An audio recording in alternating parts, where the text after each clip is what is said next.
So yan guys, we're picking the native anahaw.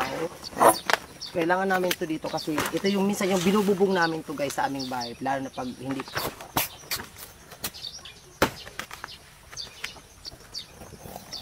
Yan, ganun.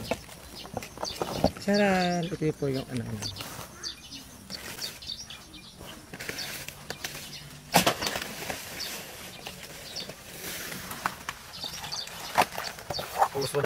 Diyan ba mga anak? Okay, go.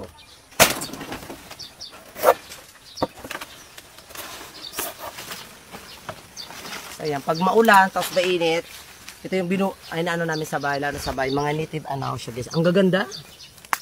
Sobrang ganda na.